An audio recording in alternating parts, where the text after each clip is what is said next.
Thank you very much. After such a great introduction, I can't wait to hear the speaker myself. Let me also say I have an admission to make. I have to confess that, New York Magazine voted me as one of the most 100 smartest people in New York. However, in all fairness, I have to say that Madonna also made that same list. So, how accurate could that list be? Now, today I'm going to talk about the future, 20, 30, 40 years into the future. I've had the privilege to interview 300 of the world's top scientists.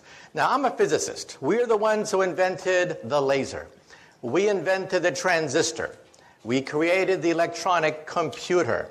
We created television, radio, microwaves, MRI. We created the internet. We wrote the World Wide Web. And whenever we create something, we predict how our creation is going to proliferate through society. When we helped to invent the internet, one physicist made a prediction.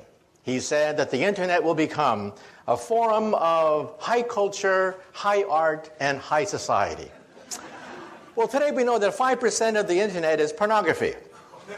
But that's because teenage boys log on to the internet, not anyone here. Just wait till the grandmas and grandpas log on to the internet. Then 50% of the internet will be pornography. Let me also say that when I was just a little bit younger than you guys, I was fascinated by physics. For me, physics was the way to go. So when I was in high school, I went into my mom and I said, "Mom, can I have permission to build an atom smasher in the garage? A 2.3 million electron volt electron particle accelerator." And my mom looked at me and said, "Sure, why not? And don't forget to take out the garbage." So I took out the garbage and I went to Westinghouse and I got 400 pounds of transformer steel, 22 miles of copper wire, and I built a 2.3 million electron volt electron accelerator in my garage. The magnetic field was 10,000 Gauss. If you walked by the magnets, it was powerful enough to pull the fillings out of your teeth if you got too close to my magnets. Finally, it was ready. I plugged it into the wall socket. It consumed 6 kilowatts of raw electrical power. I can hear the crackling of all the capacitors. And then I heard this pop, pop, pop sound, and the whole house was plunged in darkness. I had blown out every single fuse in the house. My poor mom, she'd come home from a hard day's work, the lights would flicker and die. And then she'd say, "Where's the fuse box?" And then she'd say, "Why couldn't I have a son who plays baseball? Maybe if I buy him a basketball. And for God's sake, why does he have to build these machines in the garage?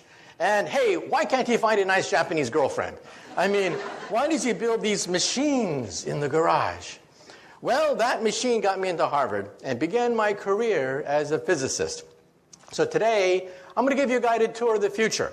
However, there's a danger that sometimes we physicists know too much. Let me tell you a story, and then I'll begin.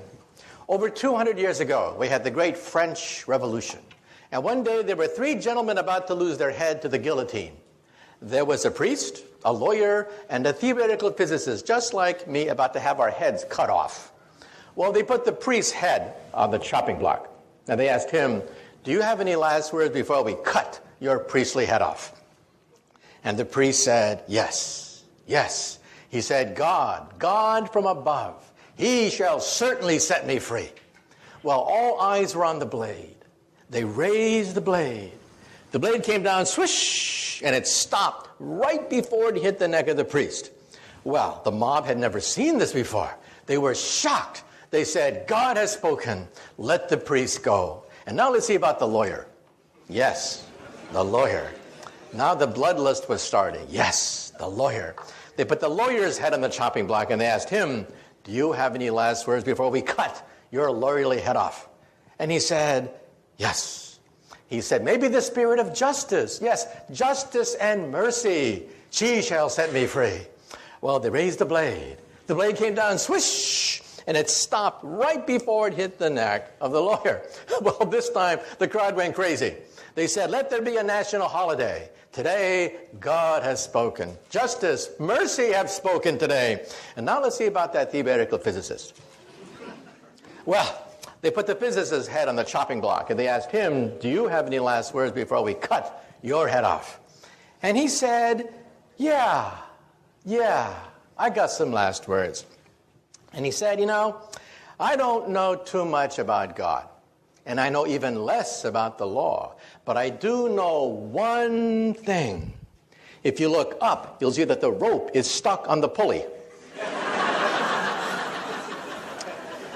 And then he said, if you remove the rope, the blade should come down real good. Big mistake. Big mistake. Well, the rope came down, the blade came down, and the poor physicist's head came down. And the moral of the story is, sometimes we physicists have to know when to keep our mouths shut, okay?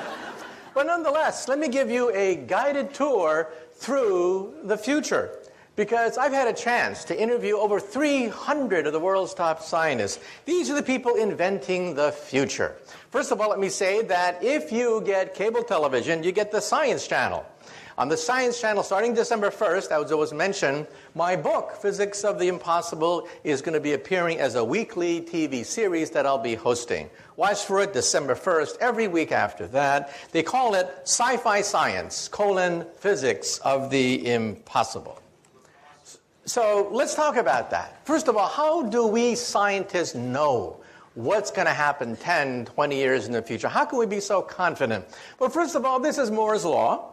On a log chart, you see that computer power doubles every 18 months.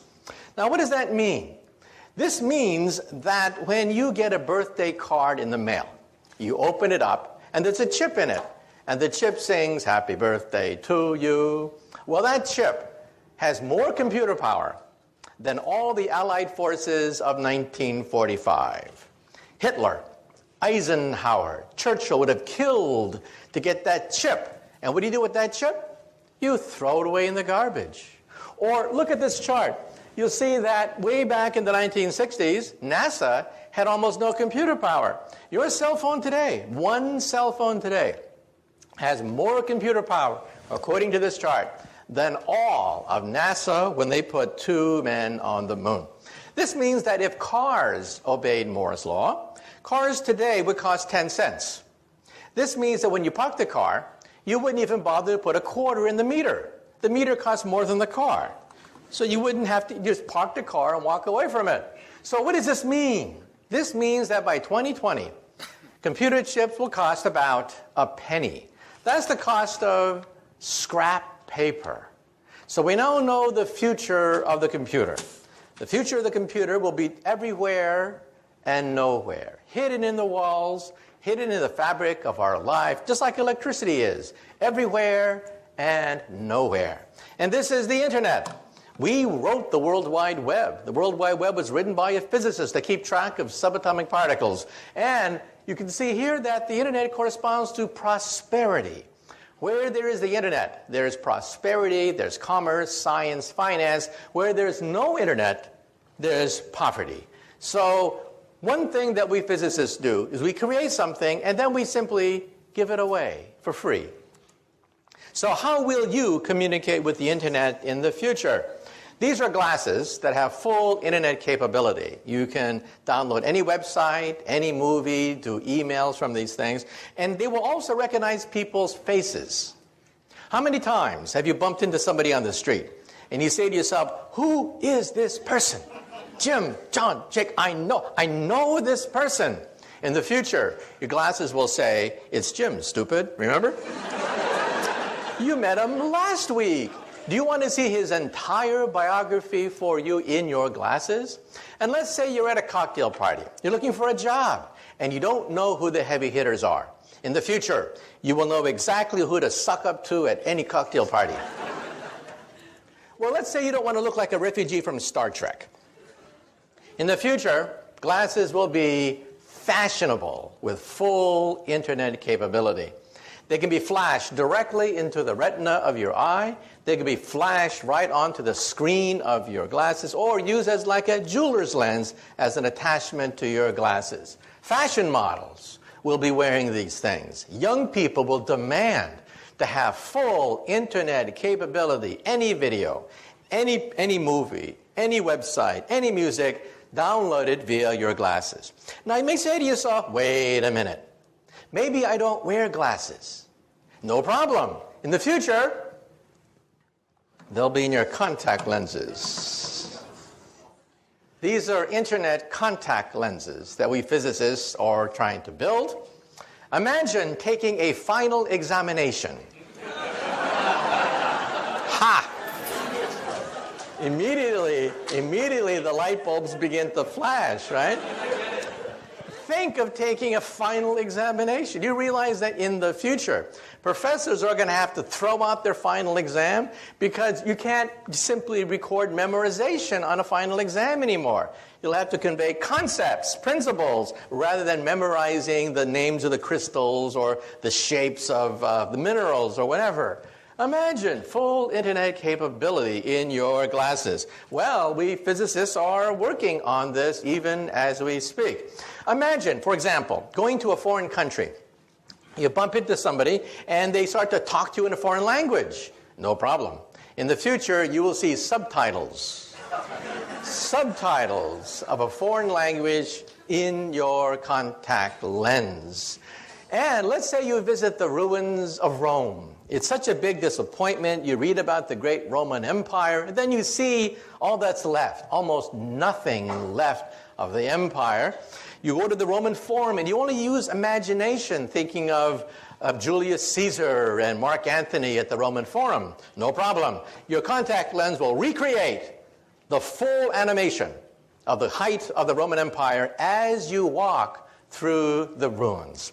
This is called augmented reality, not virtual reality, a mixture of reality with animation, with subtitles, with translations. Let's say you're driving a car. Your contact lens will give you exactly how fast you're moving, how much gas you have, and will even point out landmarks as you are driving. GPS, all of that, without ever having to leave the steering wheel of your car. So this is what happens with Moore's Law. That computer chips will cost a penny, like electricity. They'll be everywhere and nowhere. When you walk into a room today, what do? You look for the light switch, right? The first thing you do is you look for the light switch. You assume the walls have electricity, even though it's invisible. In the future, when you walk into the room, the first thing you will do is look for the internet portal. You will assume the room is intelligent. So this is your cell phone of the future. This is how you will communicate with others. One screen for any video, one screen for any website, one screen for any movie that's ever been done. You'll access the entire database of the planet Earth almost for free. And let's say you have a BlackBerry. You know how tiny that BlackBerry's a typewriter is? Well, in the future, we'll have e-paper. You'll simply scroll out paper, which is intelligent, and you'll type on that sheet of paper. So your cell phone is an entire PC. In fact, it has more power than a supercomputer of today. In fact, wallpaper will be so cheap that when you put up wallpaper, it'll be intelligent. Wallpaper will be as intelligent as your computer today. This is your living room of the future. This is how you will communicate with people. Let's say you're on a college campus, and let's say it's Friday night, and you do not have a date. We all know what you do. You get stone drunk. In the future, you'll go up to the wall screen, and you'll say, "Mirror, mirror on the wall, who's available tonight?" The wall screen will then contact all the other wall screens that are out there. The wall screen knows exactly the kind of person you like, physical characteristics, age, whatever, and hook you up to whoever else is looking at their magic mirror and saying, "Mirror, mirror on the wall." Then you'll go out and have some fun, come back to your apartment, and then you want to see a movie. So you'll say to the wall screen, "Mirror, mirror on the wall, we want to see Casablanca, except remove Humphrey Bogart's face and put my face instead. And remove Ingrid Bergman's face and put my date's face instead." Now, some people are a little bit afraid of this, but realize that when the internet was first created by we physicists, it was male, it was hierarchical, it was to dominate over the Soviet Union. Why did the Pentagon give us millions of dollars to create the internet? It wasn't so that you could email your friends. That's not why we physicists created the internet. It was created to dominate a nuclear war with Russia so we can communicate and rebuild America after New York City is in ruins, Los Angeles, Chicago are vaporized. That's how we're going to recreate America after World War III. Today, the internet is female. 51% of the users of the internet are women, and they use it to touch people. That's what it's all about. Technology looks frightening when you don't know it. But then you realize the whole purpose of the technology is to be female, to touch people, make contact with people. So the internet has flipped from being a war-fighting device to be a device that allows you to communicate to all your friends. That dog, for example, on the left, is a cyber dog. It doesn't really exist. It babysits your kids, runs, barks. That dog does everything except pee on your carpet. Let's say it's Thanksgiving time and you're lonely because one son's in Australia, another one's in Russia, another one's on the South Pole. No problem. You'll all gather around your all wall screens. You'll put on your contact lenses and you will see everybody around the dinner table as you carve up the turkey in cyberspace. Also, we're putting chips everywhere. Chips are going into toys now. Toys are becoming intelligent. This is causing a problem for the English language. A contradiction in terms called smart Barbie dolls. Another contradiction in terms is Microsoft Works. That is also a contradiction in terms. So again, any technology looks frightening when you first see it, and then you realize, hey, the whole purpose of this technology is to touch someone, to reach out and to touch people. This is your office of the future. Today, of course, your office is built around the PC. But why should that be? The PC of the future will disappear. The future of the computer is to disappear. Electricity has disappeared. We no longer see electricity. Intelligence will also disappear into the fabric of our lives. These are scrap computers. This is your office of the future. You'll scribble on a sheet that has full word processing capability, paint capability, and then you'll throw it away. And as you go from room to room, the files move with you. Your files are more important than the computer. The computer only costs a few pennies, after all. In fact, when you go shopping, today you have a barcode whenever you buy something. In the future, instead of having a barcode, it'll have a chip. The chip will cost less than the barcode of the future. And so this is how you will move from office to car, car to home, home to office. The software follows you seamlessly everywhere you go. This is your cubicle of the future. This is how you will operate. And like I said before, if you don't like to be in a cubicle, you just talk to the wallpaper. The wallpaper is fully intelligent with a screen, what have you. This is the car of the future. I had a chance to drive this car. This car has no driver. It is a driverless car. These cars have now driven hundreds of miles in the Mojave Desert without a driver. GPS is the secret to allow this car to drive. And for the Discovery Channel, they put me in the driver's seat. I started to drive the car, and then I went like this. Try to drive like this next time. This means that traffic accidents could disappear from the English language. Traffic jams, traffic accidents could disappear as the cars literally drive themselves. And let's talk about health. Health is going to be turned upside down. First of all, when you go to the doctor, your doctor will be in your toilet. You'll go to the doctor 3 times a day. The doctor will analyze your body fluids, and it will tell you that you eat too much animal fat, too much salt, too much sugar in your diet. Isn't the future wonderful? Even your toilet will tell you that you have an unhealthy diet. Well, ladies and gentlemen, this could be the cure for cancer. Because today, if you feel something in your breast, it's too late. It's really too late. You have 10 billion cancer cells growing inside your breast. Surgery is required almost immediately. In the future, when you go to the toilet, your toilet will analyze proteins emitted from cancer colonies of maybe 100 cancer cells, not 10 billion, but 100, and tell you, oh, by the way, you'll have breast cancer in 10 years. Well, watch out, but no rush. And there'll be chips scattered throughout your bathroom, which will analyze DNA. How do we know this? Because my friends are building these chips. They're called DNA chips. Chips that allow you to scan DNA within a matter of minutes. So even as you're going to the bathroom, combing your hair, what have you, your bathroom is giving you a complete medical examination. And we now know that DNA is computer tape. Instead of zeros and ones, zeros and ones, zeros and ones, we have ATCG, ATCG. And we can read computer tape just like we read DNA. So how will we do it? Every time you blow in a glass, you leave DNA there. It will sample the DNA and scan for all your genes. I had my genome scanned. Most of my genes have been scanned, put on a CD-ROM, which I then showed to the camera. Realize that you will have this very soon.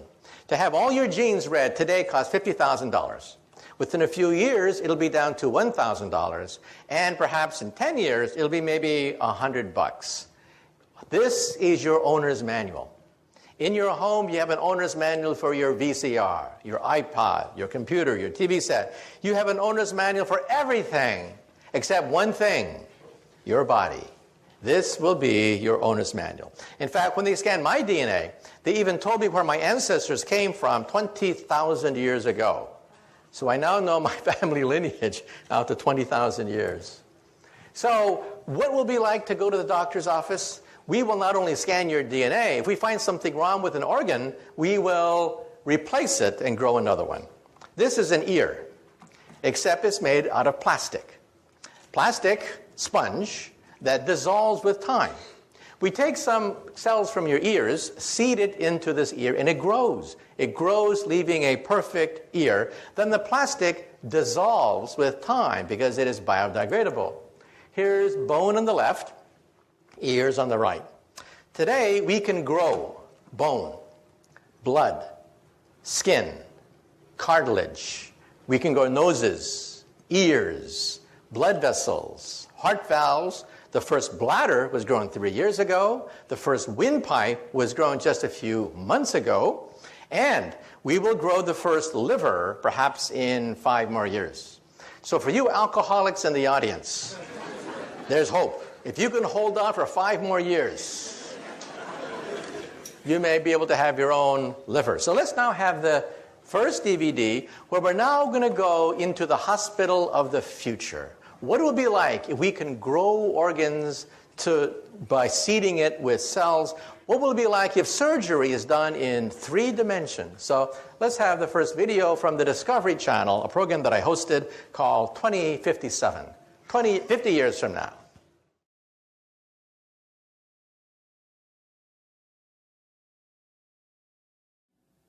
So, as computer power doubles every 18 months, it means that every aspect of our life, finance, commerce, health, is going to be turned upside down as we begin to realize that computer power can enrich our lives. This is the world's first bladder, a human bladder that was grown from a young girl's own cells and implanted into that young woman.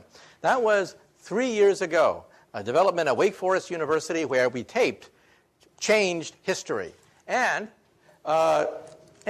within 5 years, we hope to have the first pancreas, the first liver, perhaps even the first kidney. These are the frontier organs that are now being looked at to be grown in the laboratory.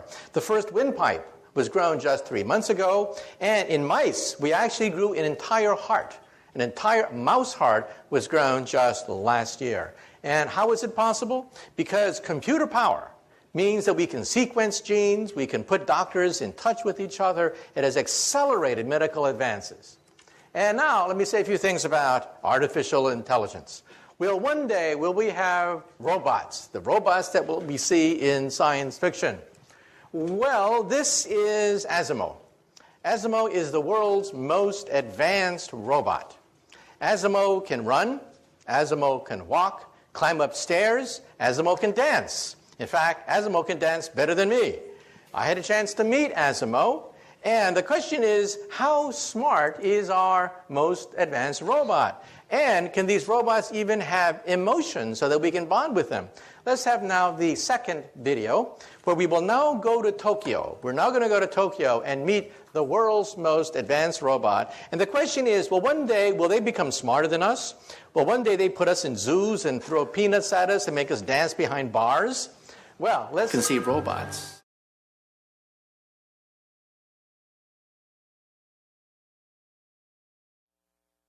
The question is, how smart are our robots?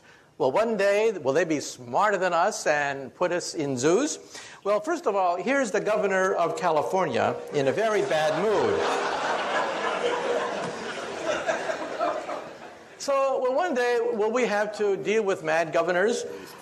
Well, let's take a look at Asimo. You saw Asimo, the world's most advanced robot. How smart is Asimo? Well, let me tell you. Asimo is as smart as a cockroach, a retarded cockroach, a stupid, lobotomized, retarded cockroach. Asimo takes about 6 hours to walk across the room. Every movement pre-programmed. That scene that you saw took 3 hours. It took 3 hours for us to program every single move of that robot. So why is Japan spending so much time on these robots? Well, let me tell you a secret. Japan's population is the fastest aging population on Earth. They have very few young people. They have a lot of old people. These are future robot nurses. That's why Japan is spending so much money building robots. That's the future of nursing, not the future of human intelligence. However, in the coming decades, as robots get smarter, perhaps they'll be as smart as a mouse, eventually as smart as a dog or a cat. And then decades after that, maybe as smart as a monkey. At that point, I think we should put a chip in their brain to shut them off if they start to get murderous thoughts. But that's not for a while. That's decades into the future. We'll have plenty of warning. Plenty of warning. And in fact, for the Science Channel special that I'm hosting on December 1st, we went to all the world's leading artificial intelligence laboratory. And you can see how primitive our robots really are. Well, let's say a few more things that we discuss in the Science Channel documentary. Invisibility. Believe it or not, we physicists believe that invisibility is possible. We flew down to Duke University, and we filmed the world's first microwave invisibility device. It'll make an object invisible to microwaves, and we went to Berkeley, where they can actually now do it for visible light. Now, there is a problem. If you are inside an invisibility cloak, you cannot see outside. It's only a one-way trip. Therefore, if you are inside the invisibility cloak, you need to punch 2 eyeballs so you can see outside. So from the outside, you see 2 floating eyeballs, or here, a floating head. So remember that metamaterials allows us to bend microwave radiations around an object, just like water flows around a boulder. If you were downstream from a boulder, you don't know that there is a boulder upstream. That works for microwaves, and at Berkeley and Caltech, on a microscopic scale, they showed that it works for visible light as well. So this means that in the coming years, coming decades, we may be able to attain full invisibility, just like you see in the movies, but we don't have it yet. Also, teleportation. Wouldn't it be great to simply zap yourself across the room, just like they do in Star Trek? Well, this is called quantum teleportation. And for the Science Channel TV series, we went down to Maryland, to the University of Maryland, where we actually photographed, with a TV camera, actually photographed an atom being zapped across the room. A TV screen lit up every time an atom was teleported from one chamber to the next chamber. Now, this, of course, creates problems, because if you're Captain Kirk, you have to die, you have to dissolve in the process of creating a copy of Captain Kirk over there. So who is that imposter over there? That imposter over there looks like Captain Kirk. He sells Priceline just like Captain Kirk, okay? So who is that person over there? You just saw him die, and there he is selling Priceline over there. It really makes you wonder, who are we? Are we just information? That information can be zapped from one place to another? And believe it or not, telepathy is coming faster than you think. We taped this again for the Science Channel special, 12 episodes, 30 minutes apiece, starting December 1st. Here's how it works. This is Brown University, where we have a stroke victim on the lower right. He is paralyzed. He cannot move. He cannot communicate with his loved ones. He is a quadriplegic, a stroke victim. On the upper left is a chip. They put the chip in his brain, shown on the lower left. You can see the dot where the chip is placed. You hook up that chip to a laptop. That person, who is now totally paralyzed, can now read emails, surf the web, answer emails, do crossword puzzles, do everything you can do on a computer, except this person happens to be paralyzed. This means that in the future, you may want to simply communicate with the web by thinking about it. We can also use this technology, by the way. This is how it works, by the way. He's allowed to see the laptop. You see the connection on the right, an electrode that connects to a laptop computer, the world's first direct link between the human mind and a computer. And also in Japan, they have very tediously mapped images of the brain onto an MRI scan and had a computer recognize them. We can actually see the outlines now, the decoded outlines of an object that you are looking at with your eyeballs. This means that when you are asleep and are dreaming, we may be able to photograph some of the dreams that you have. This has already been done at Kyoto University, not with dreams, but with the person looking at an object. A computer decodes the images on an MRI scan. We can now recognize, the first thing that was done was a horseshoe. You can actually see the horseshoe, the person's horseshoe that he's looking at via an MRI scan. But in the article, it says that the next target is dreams. Maybe one day we'll be able to record your dreams. This is how it looks like. You have to put this thing on top of your head, but in the future, it may be invisible. It may be painless and invisible, and you'll be able to surf the web all by yourself. Also, we should also point out that we can actually use this for a lie detector test. When you tell a lie, your brain scan lights up like a Christmas tree. That's because first, you have to know the truth. Second, you have to create the lie. Third, you have to create the cover-up of the lie. And fourth, you have to analyze the consistency of the cover-up with all the other lies you've been telling all these years. That's a lot of brain power. And you can actually see that on an MRI scan. Now let me say a few things about the far future. So far, everything I've talked about is the near future. We're talking about 10, 20, 50 years in the future. Now let's look even farther. We went to NASA. And we visited the scientists who dream of one day building a starship.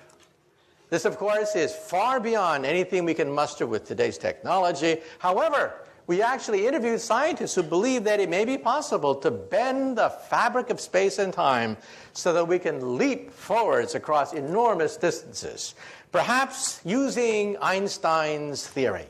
This is a black hole. Black holes are not science fiction anymore. We photographed the accretion disk of black holes. This black hole lies at the center of a gigantic galaxy, NGC 4258. That dot you see at the very center is about 1 light year across. In the inside of the dot is a raging black hole. In fact, if you want to see a black hole tonight, go outside, look in the direction of Sagittarius. That is the center of the Milky Way galaxy. There's a black hole there, which in some sense lies at the center of our galaxy.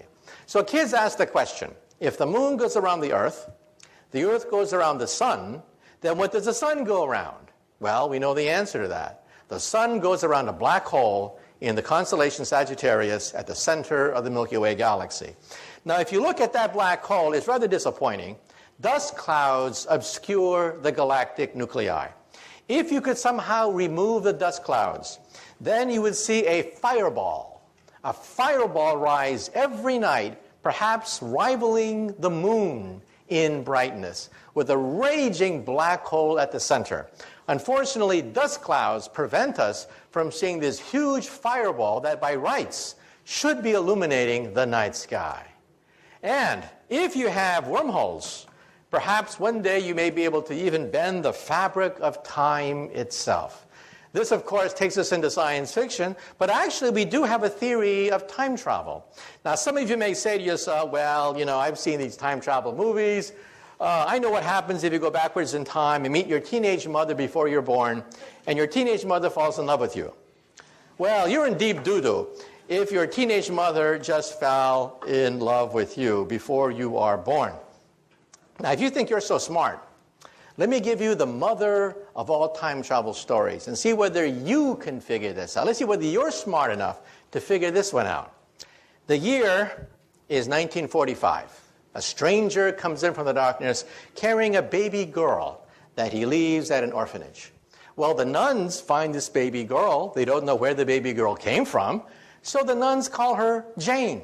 And Jane grows up as an orphan, wondering, who is my mother? Who is my father? Well, when Jane is 17 years old, she's a beautiful young woman, and then she has her first boyfriend. A drifter comes drifting into her life, but it was not meant to be. They quarrel. She argues with her boyfriend, and it's a very sad story. First, she finds out that she's pregnant.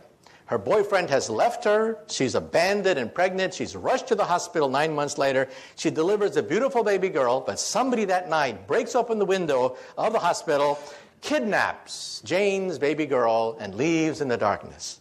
Well, it's even worse than this. Jane is bleeding very rapidly. She's going to die. The doctors have to perform an emergency experimental operation. They have to change Jane into Jim. Well, Jim wakes up the next day with this huge headache, and he's told the bad news. First, the boyfriend left her pregnant, somebody stole her baby, and now she's not even Jane anymore. She's Jim. Well, Jim grows up and becomes a barroom drunk. Every time someone says, who are you, Jim? Where did you come from? Who was your mother or your father? Well, finally, Jim one day is once again stone drunk at the bottom of a bar after a bar fight. But the bartender comes up to him and says, Jim, wake up. You see, I'm not really a bartender. I'm a time traveler. Come into my machine and let us find out who is this Jim/Jane. So they go back, way back into the past. So poor Jim, he doesn't quite know where he is in the past. But suddenly, he meets this beautiful 17-year-old girl. And it's love at first sight. But it was not meant to be. They quarrel. And then Jim finds out that his girlfriend is pregnant. And then Jim says to himself, oh my God, history's repeating itself. This happened to me. Well, I'm going to make sure that my baby gets the best education possible. That night, 9 months later, Jim goes to the hospital, breaks open the window, kidnaps his own precious baby girl. And then Jim and his baby girl go back into the time machine. Again, back, way back into the past, until it is 1945. It is a dark and stormy night. Jim comes in from the darkness carrying his precious baby girl that he drops off at an orphanage. Well, the nuns don't know what to do with this baby girl they find the next day, so the nuns call her Jane. And Jane grows up wondering, who is my mother? Who is my father? I was left as a foundling on the doorstep of this orphanage. Well, Jim finally gets it together. Jim says, I don't want to be a drunk all my life. I'm going to join the Time Travelers Corps. So Jim has many heroic exploits in the annals of time. Now Jim is an old man. He says to himself, I've had a good life, but I want one final mission. For my last mission in time, I'm going to go backwards in time, put on a wig, to impersonate a bartender, to meet a certain barroom drunk who just got into a fist fight because someone said, who are you, Jim? Who is your mother? Your father? Now, for 10 points, who can tell me? Who is Jim's mother? Father, son, daughter, granddaughter, grandfather, great-great-grandfather, in the back. Yeah, Jane is a family tree unto herself. Can you imagine a family get together and they get into a food fight and someone says, you did this to me. No, you did that to yourself, okay? Well, we physicists think about this. This is a wormhole. This is what I do professionally. I work in something called string theory. I'm the co-founder of string field theory. And we think that perhaps the fabric of space and time can be bent. In which case, perhaps you just may be able to go backwards in time. However, the energy necessary for this is the energy of a black hole. So this is not for us anytime soon. However, 150 years ago, there was a gentleman in England, a mathematician at Oxford University, who wrote the first book on wormholes. Who was this professor of mathematics at Oxford University? Does anyone know the name of this Oxford University professor? His name was Professor Charles Dodson. He could not write under his real name because he was an Oxford professor. So what did he create? A pseudonym, Lewis Carroll. This is the world's first representation of a wormhole in the English language, written by a distinguished professor of mathematics at Oxford University who wrote under a pen name, Lewis Carroll. In fact, Queen Victoria was so enchanted by Alice in Wonderland that she wrote Professor Dodgson a letter. Queen Victoria said, please, please, please, give me your next book, which he did. It was a treatise on higher mathematics that he sent to Queen Victoria, okay?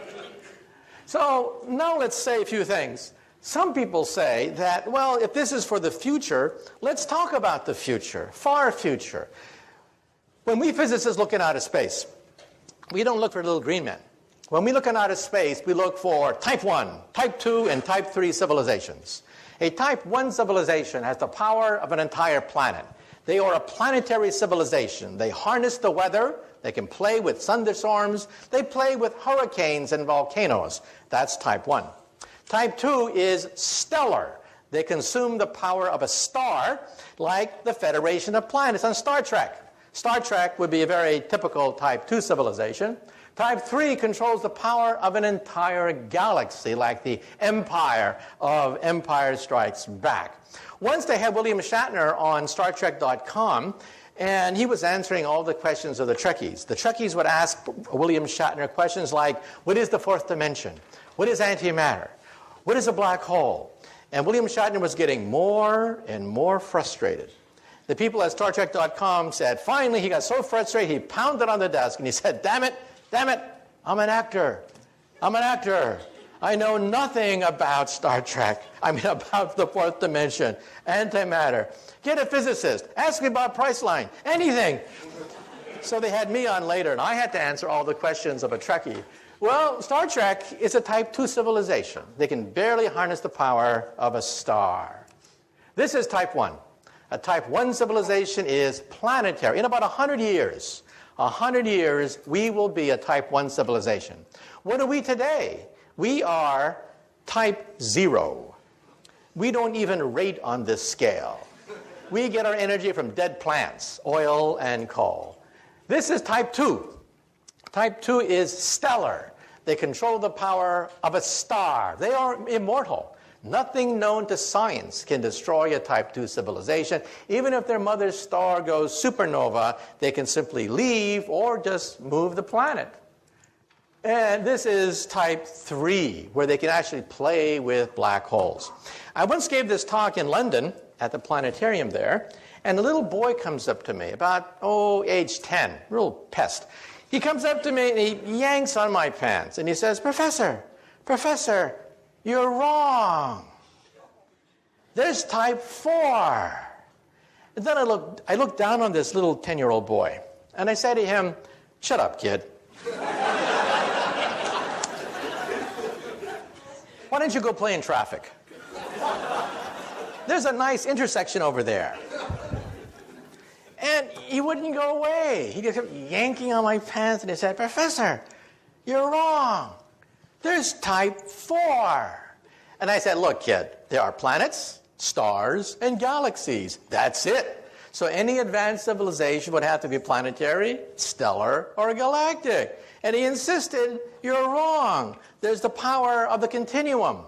Now, any Star Trek fans out there? What civilization harnesses the power of the continuum? The cube. Very good. Now, if you did not understand what just transpired, get with the program. Get with the program, okay? It's on every Tuesday night. Get with the program, for God's sake, okay? So one day, will we be able to harness this fantastic power, the power of the 11th dimension. This is my domain. This is what I work on. I work on string theory. We're going to begin to test the string theory starting next month. Watch for it. End of November, beginning December, they're going to crank up the biggest machine of science ever created, the Large Hadron Collider. And we're going to be able to test the periphery of this theory starting next month outside Geneva, Switzerland. It'll take years, of course, to analyze the data. However, let me also say that when we look at the Earth from outer space, we see that the Earth sits in this gigantic bubble. You see, our Earth also radiates. We radiate radio and television for 50 years. Surrounding the Earth, there is a sphere, 50 light years in radius, expanding at the speed of television, containing our finest cultural archives, the noblest achievements of the human creative spirit, like I Love Lucy, Leave It to Beaver, and now joined by the immortal classics, Beavis and Butthead, Part 2, and Dumb and Dumber, Part 2. And any star within 50 light years of the Earth will pick up our cultural emissions, and they'll be convinced there is no intelligent life on the Earth. So anyway, let me now wind up. A few years ago, I spoke at the Einstein Centennial, a great honor, but my favorite Einstein joke is as follows. When Einstein was an old man, he was tired of giving the same talk over and over again. So one day his chauffeur came up to him and he said, "Professor, I'm a chauffeur, but I'm actually a part-time actor. I've memorized your talk. I've heard it so often. I've memorized it. So why don't we switch places? I will put on a mustache and a wig, and I'll be the great Einstein, and you can be my chauffeur and take a break." Well, Einstein loved the joke, so they switched places. So the chauffeur gave these talks all over the world, these fantastic talks with all the theatrical flourishes. Well, one day, a mathematician in the back asked a very difficult question. And then Einstein thought, oh, the game is up. But then the chauffeur said, "That question is so elementary that even my chauffeur here can answer it for you." Okay, thank you very much. Thank you very much. It's been a great audience. Thank you. Thank you. Oh, yeah, thank you, question. Yeah. A few questions.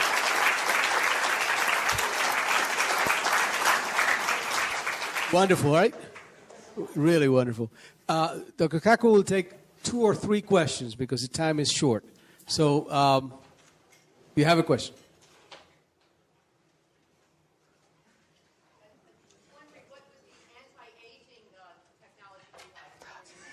Okay. Let me say 2 things. I have a whole chapter in my book, Visions, about the aging process. First of all, if you go to a drugstore, you see all this advertisement, anti-aging this, take 10 years off your face, 10 years that. How can the FDA allow all these fraudulent claims to being made? So I actually interviewed an FDA official. He said, the Food and Drug Administration can only monitor things that penetrate the skin. Medicines that penetrate the skin. Anything that does not penetrate the skin, they cannot monitor. But then, if it doesn't penetrate the skin, it doesn't work. So in other words, you can only lie through your teeth as long as it doesn't work. Let me repeat that again. According to federal law, you can make any statement you want about take life, take 10 years off your face, whatever, anything you want, as long as it doesn't penetrate the skin, as long as it doesn't work. Now, let me tell you the science. We went to MIT and we interviewed the discoverer of a rather important gene that's creating headlines. Oprah Winfrey devoted a show to it, 60 Minutes devoted to a show to it. It's called SIR2. It is a gene and a protein that seems to mimic caloric restriction. Now, there is one and only one way of multiplying the lifespan of an organism, all the way from yeast cells, spiders, insects, mice, rabbits, dogs, cats, monkeys were analyzed, and the results came out front page of the New York Times about 2 months ago. If you starve yourself and consume 30% less calories, you live 30% longer. Now, how many of us want to starve ourselves? But the genetic mechanism of that is gradually being worked out. It turns out that the human body, or any organism, has 2 choices. One is, if you undergo famine, you have to hunker down eat less, lower metabolism, and just ride out the famine. The other one is consume all you want and have children. So a body has two choices. Animals mostly suffer famine. Famine is a normal state of most animals. So animals do this all the time. They hunker down, eat less, reduce metabolism, and ride out the period of famine until they can gorge themselves and have children. Well, you found the gene, SIR2, which actually mimics that behavior without having to starve yourself. Now, is it the fountain of youth? I interviewed the guy who discovered it, and he said, no. Don't believe the hype. However, he said, once we do find the fountain of youth, it may be part of it. So the point I'm raising is we're now working out the genetics of the aging process. Did you know, for example, that some animals don't die? Crocodiles, alligators, flounders, they just keep getting larger. They don't die at all. They're just as vigorous at 70 as they are at 5. So how come your textbook says that the crocodiles die at age 70? That's because the zookeeper died at age 70, okay? Crocodiles just keep on going. They have no known finite lifespan. They simply get bigger. So in the animal kingdom, you know, it's not necessary to die or age. They just keep getting bigger. That's why you don't see gigantic crocodiles, is because they die of starvation, accidents, or disease. But they have no finite lifespan. So it's not necessary to die. They're just as vigorous with no aging. So the short thing of it is, A, it's still a long ways to go. However, B, we scientists are now seriously looking at the possibility of retarding the aging process. We do not, I repeat, not have the fountain of youth. However, as one scientist said, I regret the fact that my generation may be the last generation to die. Well, I think that's an exaggeration. I think people will be dying for quite a while into the future. But it does mean that real progress is being made in the aging process, which is something I could not have said a few years ago. How about you? Your desire to prove Einstein's theory correct. How close are you? Well, we want to go beyond Einstein, because Einstein's theory breaks down at the center of a black hole and at the instant of creation. Einstein's theory makes no sense whatsoever. We need a higher theory. The only higher theory which includes the quantum theory and Einstein's theory is string theory. It is the only game in town. Some people say, well, if I don't like string theory, give me an alternative. And the answer is, there is none. It is the only game in town. You either work on string theory or you just work in the wilderness. So next month, we're going to begin to crank up the Large Hadron Collider. Now, the Large Hadron Collider will not eat up the Earth, as some people claim, because every day cosmic rays from Mother Nature rains radiation on the Earth more powerful than anything we can create with this pea shooter called the Large Hadron Collider. So we're going to begin to test the periphery of the theory. The theory itself is too difficult to test directly, but we hope to find indirect proofs by looking for what are called sparticles. Sparticles are superparticles, a new class of particles that we hope to create with the Large Hadron Collider. And again, it'll take a few years to analyze the data, but the machine will be cranked up next month. By the way, I just spoke in Texas last month, and the people in Texas know that they had the Super Collider to be built outside Dallas, Texas. The Super Collider was to be 3 times bigger than the Switzerland machine. So how come it's not based in the United States? How come we have this brain drain to Switzerland?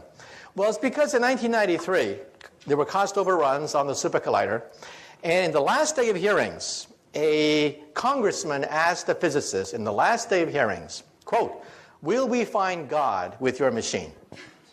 On the last day of hearings. Everything hinged on this one answer.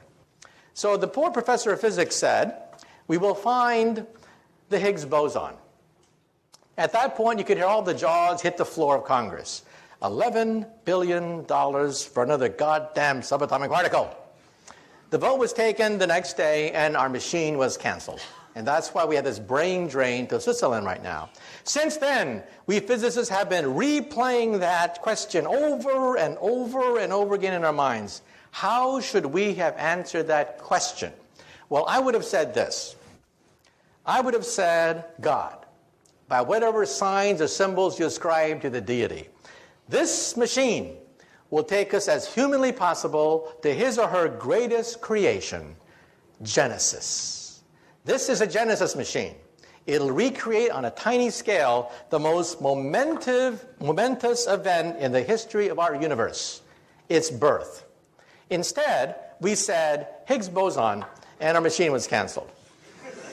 I should hope that the next time we get asked that question, we think about the answer a little bit more.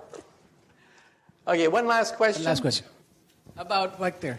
I'm curious about ethics, and I wonder if, you seem like a really smart person, but some of that technology you described at the beginning in the hands of some not so intelligent people seems like you could set up a big brother situation very quickly, like the doctor in my toilet and stuff like that. Okay, first of all, when people ask about 1984, I had a chance to go back to 1984, rereading it again when I was writing my book, Visions. And I realized something. The Internet could have been a device like what happened in 1984. A device which monitors everything, knows everything. However, an event happened, and that is the Soviet Union broke up. The Internet was a war-fighting machine. Secret, for the most part, devised by military scientists, used by physicists like myself. But after the breakup of the Soviet Union, the National Science Foundation did something rather momentous. They gave it away for free. For free, they gave it away.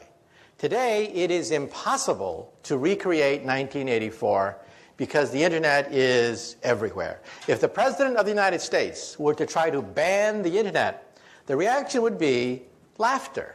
People would just laugh at him. It's unstoppable. So I think 1984 is not possible. However, there was another book written around that time. And that other book was called Brave New World by Aldous Huxley.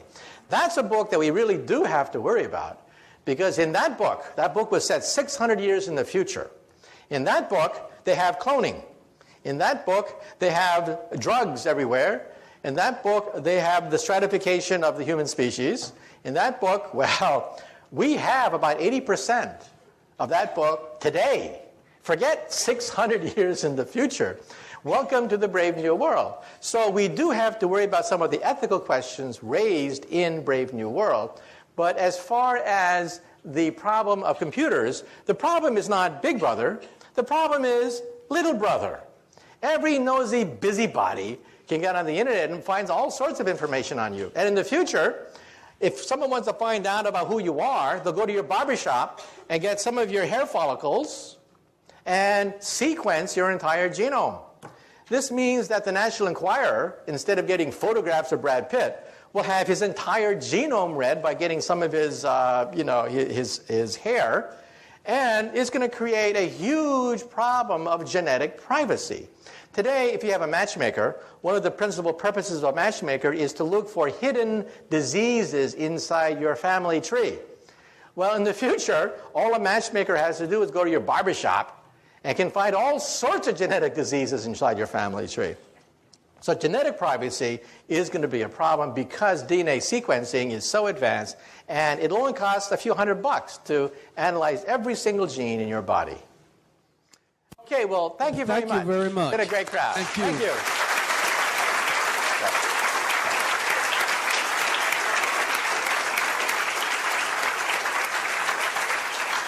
There are some refreshments outside, and I'm certain that if we do not overcrowd him, we might be able to have some contact or some personal discussions with Dr. Kakus. Thank you again for coming. Okay.